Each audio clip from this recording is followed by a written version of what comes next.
You're listening to The Real Wealth Show with Kathy Fettke, the real estate investor's resource. So welcome to my mid-year review of U.S. housing for June of 2017. I do not know where the year went. I can't believe we're already in June, but here we are. I'm Kathy Fettke, co-CEO of Real Wealth Network and co-founder, and very, very honored to have you all here. I will do my best to predict the future or even just give a snapshot of what's going on. As usual, there's lots and lots of mixed reviews. So I'm going to put up a lot of slides and, basically give my thoughts on it. And, you take your thoughts on it and we'll all end up hopefully in a place where we know what to do next, given all the information and what the charts tell us. Here is our disclaimer, which is basically, to sum it up in a non-legal way, I'm doing my best, but I can't guarantee anything. All right. So let's just take a snapshot of what's going on in the U.S. The U.S. GDP in the first quarter of this year of 2017, it was just 0.07%, which is just pathetic, but it was revised to 1.2%, which is still not really that great, historically speaking. Compared to last year, our GDP was at 2.1%. And just this week or last week, Trump hinted that Q2 would be surprising, sounded like in a good way. So we're looking forward to that. We should have those numbers at the end of July. Of course, the current administration is targeting 3%. Paul Ryan just recently came out and said that that probably won't happen unless a new tax plan comes out, because, of course, Republicans do believe that when business owners and when individuals are taxed less, they spend more, and that stimulates the economy. So that's the belief there. The big question is, can any of these things actually happen? Can our Congress agree on anything? And can we get the tax cuts that were part of the campaign and in an effort to stimulate the economy? So we will see.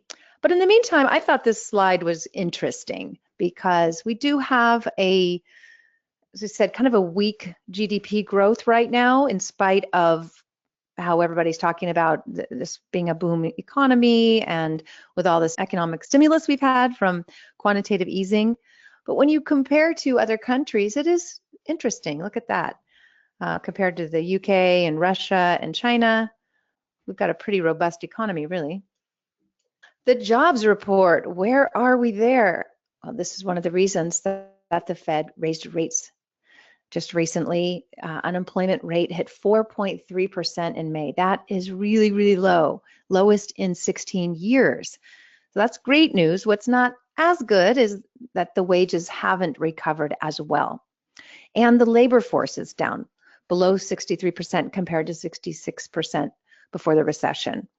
So one of our builders, developer partners often says is, we're down to the chronically unemployed, meaning at this rate, these are often people who just aren't looking for work or don't want work when you get down to 4%.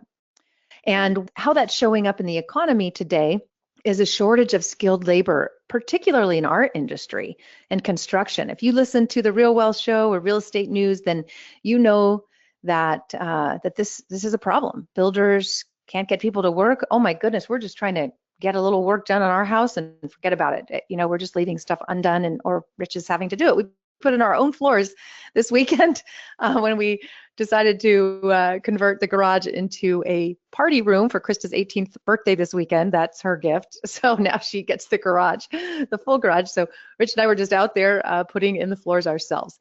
We could have certainly hired someone, but sometimes it's just fun to do it yourself. Have a little pride in it and make your kids do it with you so that they take better care of it. Anyway, construction it's hard to find workers really in a lot of fields. And so what that does is it drives costs up, because people, construction workers, if they're going to get up and put a roof on your house in the hot sun, they're going to charge more because no one else is going to do it. So that is driving prices up. That could create inflation, at least certainly in home prices.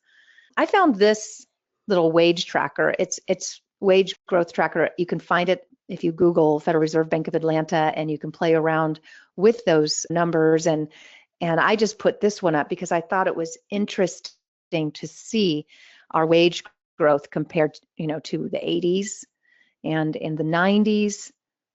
And then you just see, wow, it just goes crashing down during the Great Recession. That is why they call it great. And, it's creeping up. It's better than, it's not flat. A lot of people say wages have been flat. Flat would be down here. So there is wage growth. It just isn't what it used to be. So there is a snapshot there. And that's going to explain some of the things I'm about to talk about. So you get mixed messages because the Fed raised rates. So that would tell you that the economy is strong. And Fed Chair Janet Yellen said, she's confident that there'll be more job growth. So most people would see that as a good thing. And of course, job growth is a good thing. It means more people are working.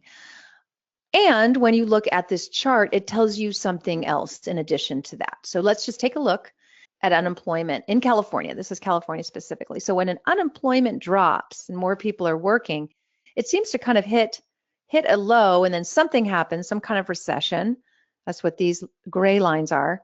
And then you see unemployment rise.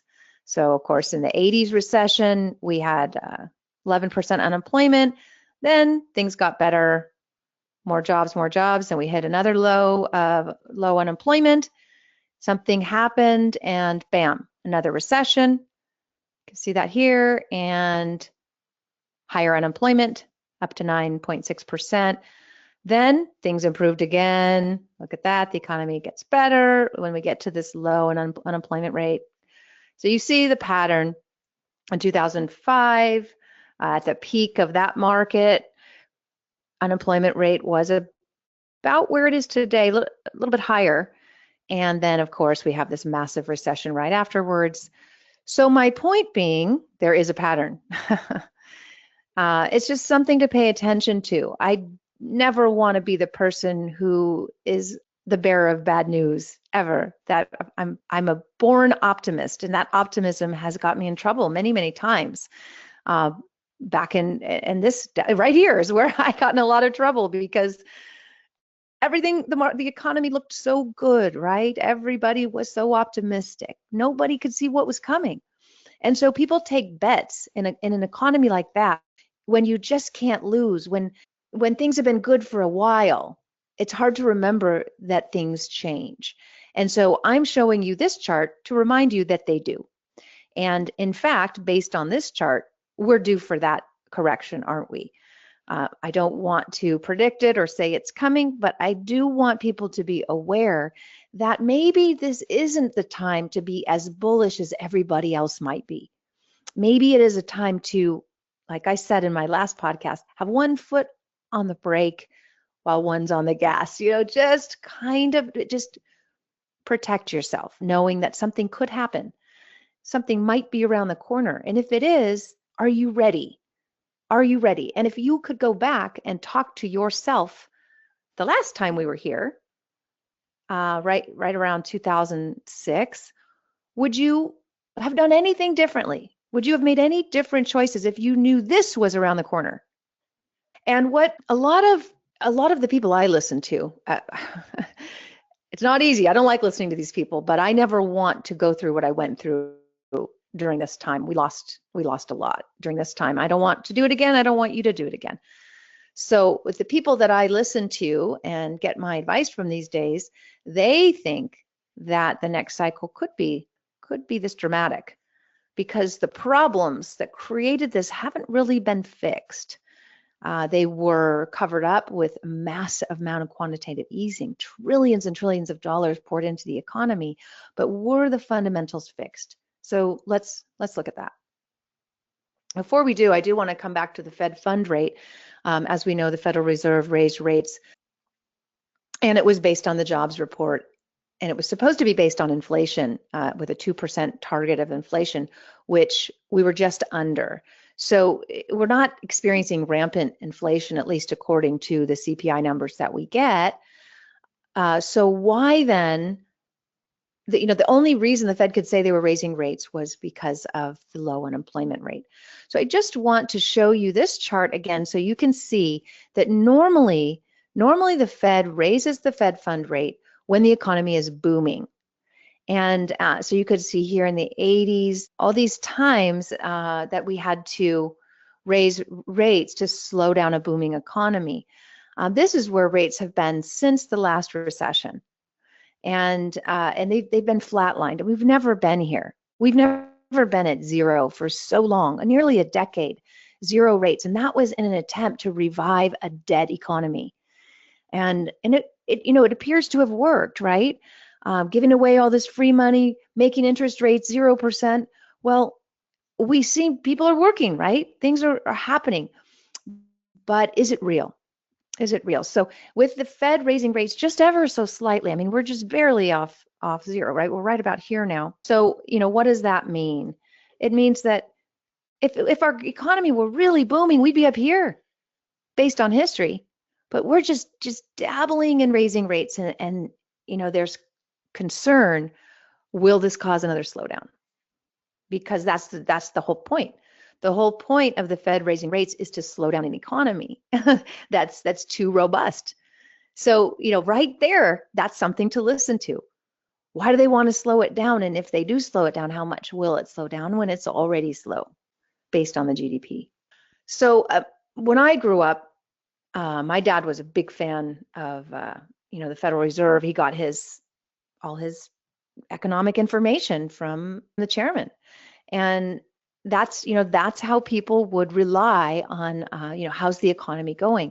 But what we found is that when Ben Bernanke was chairman of the Fed, and back then it was Greenspan. My dad was just a huge fan of Greenspan, but his policies turned out to not really work out so well. And Ben Bernanke used the same policies as chairman of the Fed. He was all about massive stimulus, and which basically means just throwing free money into the economy because, wow, people spend it and that stimulates things. But is it real? And do they really understand if it works? That's the key. If it's not real and it works, well, maybe that's okay. But if it's not real and it doesn't work, that's definitely not okay.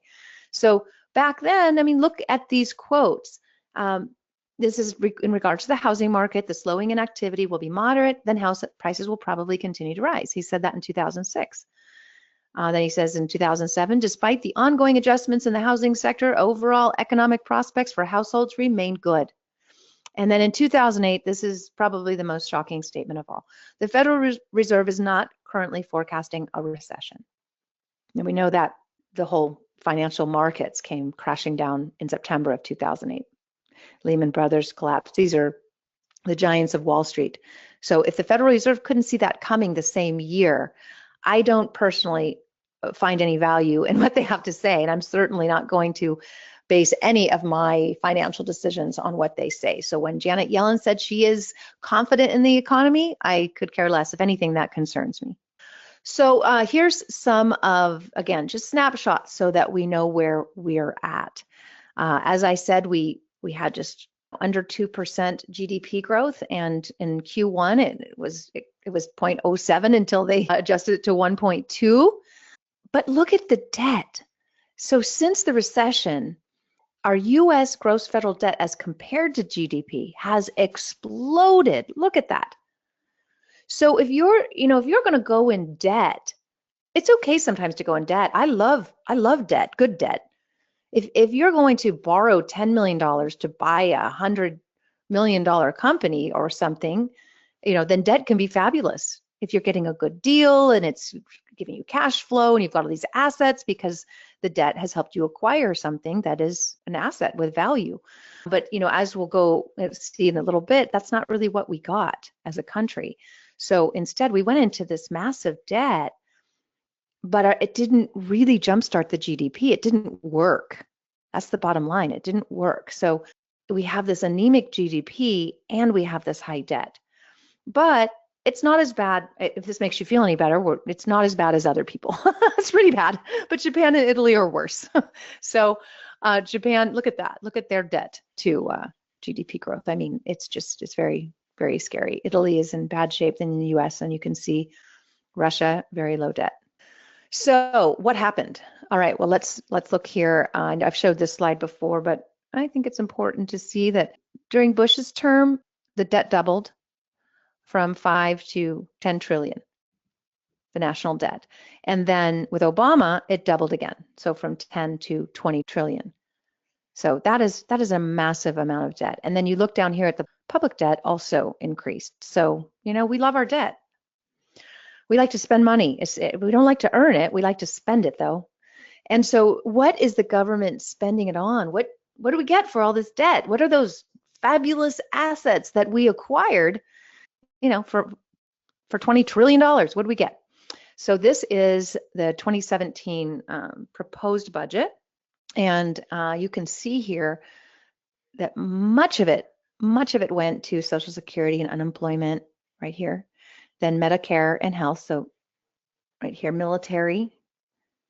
And then you see the rest. This little guy here is education, science, government, energy, housing and community. So basically, when you look at the 68% of our budget went to pay debt. Oh, where's the debt? The interest on debt is right here. Yeah. So 68% of our budget goes to just pay debt and entitlements. And we're doing okay, right? Most people have a roof over their head and are able to eat. So it's kind of working. We may be limping along, but it's working. But what's coming?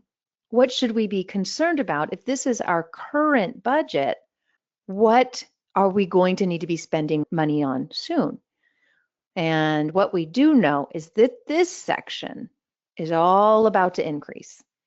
So if this section's all about to increase, what's going to be left for this? And is there going to be enough for any of it? So here is the silver tsunami. That's a term that I'm sure you've heard out there. But basically, the U.S. is getting old. The population, this is the number of 65 plus Americans is projected to grow rapidly. Of course, the baby boomers, they're getting old. So you can see the dramatic increase of people over the age of 65. That's the blue line. As I've said many times, 10,000 people a day are turning 65. And that's going to be the case for, I think, the next decade. So you see a massive aging population here. So when you go back to that last slide and you say, all right, we already know we're spending a tremendous amount of our budget here. How is that going to get any better with this many people ready to collect? It's going to be very difficult. So once again, we're going to compare ourselves to Japan. They're in way worse shape than us.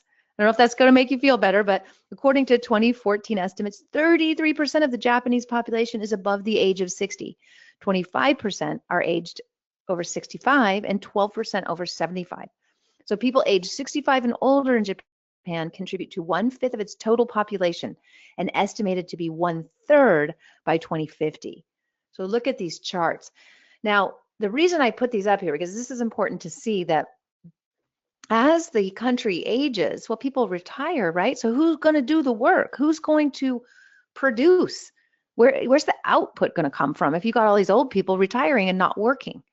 And so you can see in Japan the effect of the aging demographic and how that has affected the output, the GDP. It's just been limping along. Look at negative GDP these times, just limping along zero here. So, there's a lot of reasons for it. Japan has been doing what we tried to do. Japan has been just doing this artificial stimulus, just creating money and pouring it into the economy, and it has not helped them. It has not helped. You see, it has not brought the GDP back, and that may have a lot to do with their demographic problem. Because if you just don't have young people working, and you've got who's going to support the economy? Who's going to serve the people who have retired if they're not there? And the same is happening in Europe. I'm sure you've heard that, Europe's aging population. When I lived in France 20 years ago, and I remember they had magazines with cute little babies on the cover saying, basically, we'll cover everything. We'll cover all the costs if you'll just have a baby, because they really need that younger generation. And my friend ended up marrying a French man and had babies. And sure enough, the government paid for all of it. They had in vitro, they had twins, their childcare was paid for, they got free strollers, free food, free diapers, just, a lot of stimulus to have babies. And this is why. It's aging in Europe as well. When you have all these people, this percentage dependent on the younger generation, what does that do? Well, the younger generation leaves, right? If every penny they make goes to pay for the elderly, they can't survive. So in the U.S., I'm happy to say that we had babies. And here is the charts to show that we as a country are going to get saved by our children. So thank you everybody for having families and getting busy.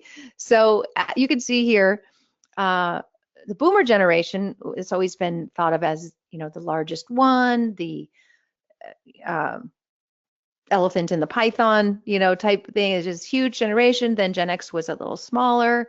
And then the millennials came along, and there's more of them now than boomers. And the reason for that, even though there were 76 million baby boomer births and only 66 millennial births, this generation has grown. As you can see over here, how is that possible? How has this millennial generation continued to grow, and why does Pew Research think it's going to continue to grow while the baby boomers are going to decline? And for those of you who've heard me talk about this many times, I have to just tell you the sad truth that this group is, well, kicking the bucket, while this group is growing, and they're growing because of immigration. So the millennials have the largest number of immigrants. And that, again, this is what other countries are trying to do. They didn't have babies, so they're just immigrating them. They're bringing them in because they need that younger generation to, be the nurses and the doctors and the teachers and, work, get the economy going. So that is why immigration is so important in the U.S. We got to keep growing our young people, and that's what's happening as the older generation starts to pass on or just age and stop working. So what this translates to in the U.S. is household formation, and we have had it. You can see there's household formation, but the big question to you and me, because you're here to find out about housing, is where are all those people going to live? And this is an amazing chart. Look at the increase in renters. Out of that population, you've got growth in renters, and you've got kind of stagnant household growth as owner occupants. We're going to look at a little bit more at why that's happening. I'm sure most of you already know, but you see the homeownership rate in the U.S. just, bam, it just collapsed here in the U.S. Pretty much since the housing crisis. It hasn't really come back. In Q1 of this year, we were pretty much where we were last year at 63.5% home ownership, which is still at a 50-year low. Interestingly enough, I had never broken this down, but I did for this presentation. The Midwest has the highest home ownership rate of 67%, and that's really interesting. I'm assuming it's because it's affordable and people can actually go and buy a house. In the South, it's at 65%. The Northeast, 60%. That's probably because it's more expensive, and the same with the West, 59% home ownership because it's so pricey. The peak home ownership was in 2004 at 69.2%, but clearly maybe that's not where we're supposed to be as a country because that didn't work out so well. Now, since then, the nation lost 1 million net homeowner households over the last 10 years and has gained approximately 10 million rental households. So that is amazing. And based on many of the events that I go to, the conferences that I speak at, I've heard that is going to repeat itself over the next decade, that we're going to have another 8 million or so rental households. Don't quote me on that. That's just stuff I've heard. I haven't actually read it or seen it. All right, so here's just more charts. Change in number of renter and homeowner households from 2007 to 2015. Look at that. It's super increase in renter households while homeownership just stayed flat or went negative.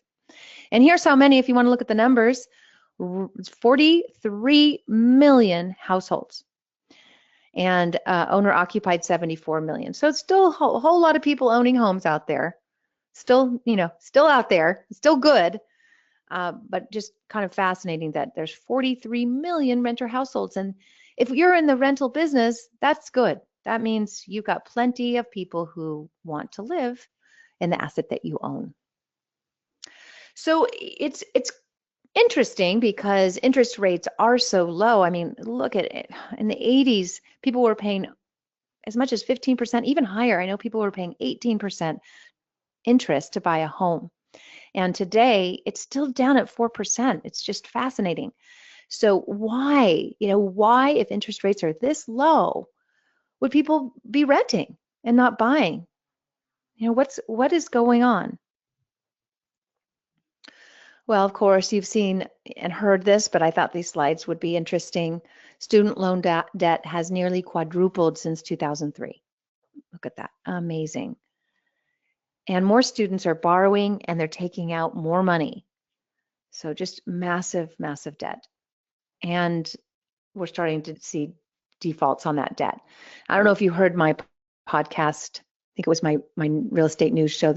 I talked about my daughter's two friends who are, the families are of average means. These are very average income families, and both of them are sending their kids to Boulder, and it's an out-of-state college, so they're paying over $50,000 to go because it's twice the price if you go out of state and you're not a resident. And I'm telling you, these people, I don't know how they're going to pay back $200,000 in debt. Before you're even out the gate, before you've even started working, I just, it's the problem, the way I see it. What's the real problem? It's the same problem that we had last decade in housing. How on earth did somebody decide that was a good idea? Would you lend that money? Does that sound like a good lending opportunity for you? That you would look at this kid and say, I have no idea, how you're going to turn out in life. I don't even know if you're going to finish college. I don't know if you're going to, I don't know anything about you, but I'm going to give you $200,000 to go to school. Would you make that loan? I wouldn't even make it to my own kid. I don't think I'd make it to myself. It just isn't smart. So who's doing it? Who decided to just with one little loan application to lend that money? So that is really at the root of the problem. Who's giving these loans out and not qualifying these people? Because defaults are on the rise for obvious reasons. People can't pay this stuff back. Anyway, it's not just the kids. It's not just that. We're a debtor nation, and we're back at that. It's not so much in housing. That's the good news. We've got good solid loan, mortgages, but consumer credit, look at that. Just bam, just took off. And consumer credit per person is at an all-time high. Consumer credit per person household income. So we like I said, we like to spend money, but we don't like to work for it. We just like to have it. So that's why. That explains everything. This explains why we're in the business we're in today. Here's the renter profile. As I said, 43 million rental households today. 85% of those households have less than $10,000 in savings.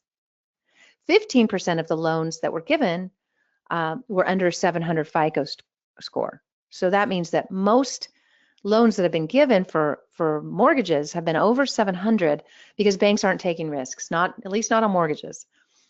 And it was 37% in 2007 were under 700 FICO. So big difference there. Now the average consumer debt, as I said, is $15,000. So if you have $10,000 in savings and $15,000 in debt, where are you at? You have a negative $5,000 net worth.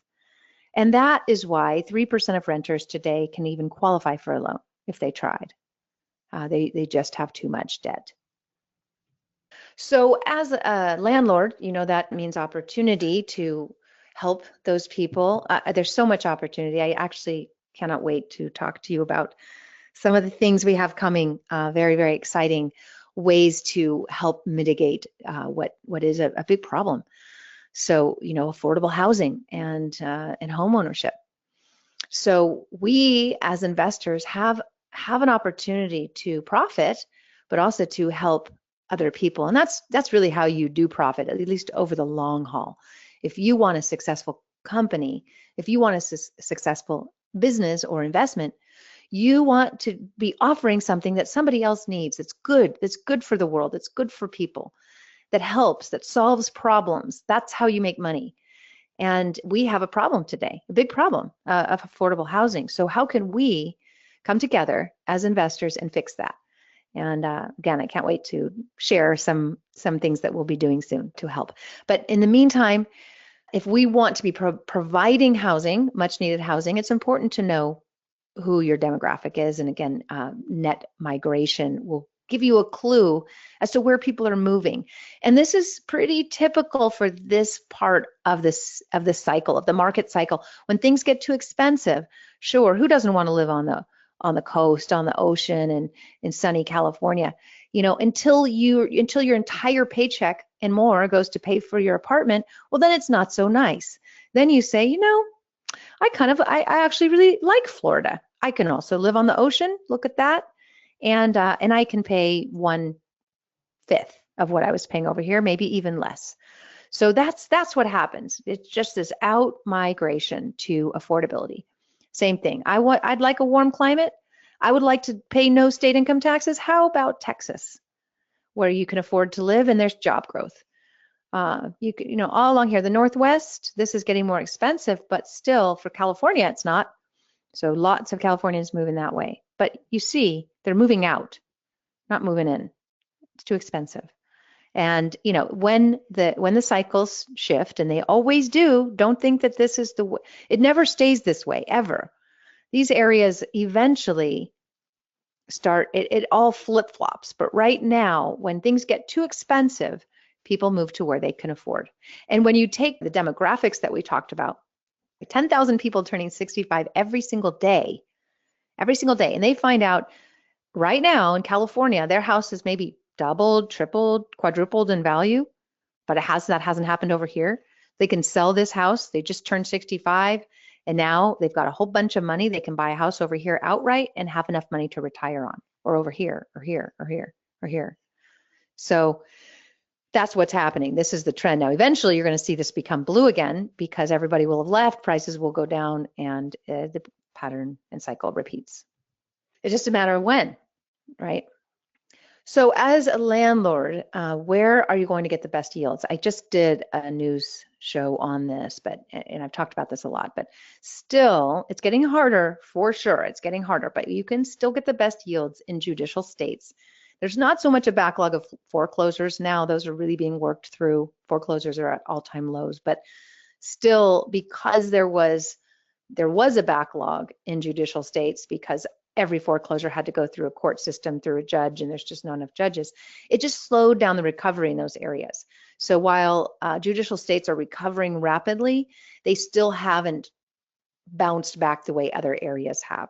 So basically, that's secondary and tertiary markets: Ohio, Pennsylvania, Florida, parts of Texas, parts of Utah. I mean, you know, it's harder and harder, but you know, this, like I said, Illinois, Chicago, there's areas where you can still get really great deals and get great cash flow.